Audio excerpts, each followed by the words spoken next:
जासूस हार्पर ने यह सब देखा था। भयानक हत्याएं, जटिल डकैतियां, चौंकाने वाली गायबियां। लेकिन ये मामला अलग था। यह व्यक्तिगत था। पीड़िता सारा थी, एक युवा महिला जिसे हार्पर तब से जानता था जब वह एक बच्ची थी। वह एक उज्जवल चुलबुली लड़की थी, हमेशा मुस्कुराती रहती थी, हमेशा जीवन से भरी रहती थी।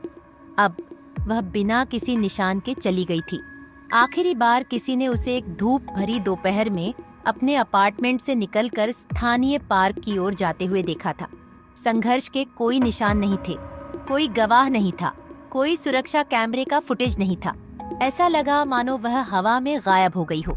हार्पर और उनकी टीम ने आस पड़ोस में खोजबीन की, सारा को जानने वाले हर किसी का साक्षात्कार लिया और यहाँ तक कि एक मानसिक माध्यम भी लाया, लेकिन कुछ हाथ नहीं लगा। कोई सुराग और कोई संदिग्ध नहीं था। जैसे जैसे दिन हफ्तों में बदलते गए, हार्पर पर मामले का जुनून बढ़ता गया। उन्होंने सबूतों पर गौर करते हुए किसी भी संबंध, किसी भी पैटर्न को खोजने की कोशिश में अनगिनत घंटे बिताए। यहाँ तक कि उसे अपने विवेक पर भी संदेह होने लगा। उसे यकीन हो गया कि वह कुछ स्पष्ट चूक कर रहा है। फिर एक दिन पुलिस स्टेशन में एक अजीब पैकेज आया। अंदर एक ही तस्वीर थी। इसमें सारा को जीवित और स्वस्थ दिखाया गया, लेकिन ऐसी जगह पर जिसे हार्पर ने पहले कभी नहीं देखा था। पृष्ठभूमि में एक विशाल खाली रेगिस्तान था, जिसकी दूरी पर एक अकेला ऊंचा पहाड़ था। हार्पर जानता था कि उसे ढूंढना होगा। उन्होंने अपनी टीम इकट्ठी की और तस्वीर में दिखाए गए सुदूर स्थान की खतरनाक यात्रा पर निकल पड़े।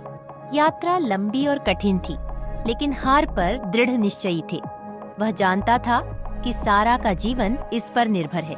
जब वे आखिरकार रेगिस्तान में पहुंचे तो उन्होंने सारा को एक खंभे से बंधा हुआ पाया, जो सशस्त्र गार्डों से घिरा हुआ था। हार्पर जानता था कि उसे तेजी से कार्य करना होगा।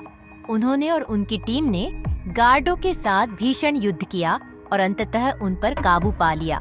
उन्होंने सारा को मुक्त कर दिया और उसे सुरक्षित वापस ले आए। जैसे ही वे घर के लिए उड़े, हार्पर राहत महसूस करने के अलावा कुछ नहीं कर सके। उसने मामले को सुलझा लिया था और उसने सारा की जान बचाई थी, लेकिन अनुभव ने उसे बदलकर रख दिया था। वह जानता था कि वह उस डर और अनिश्चितता को कभी नहीं भूलेगा जो उसने उन काले दिनों के दौरान महसूस किया था।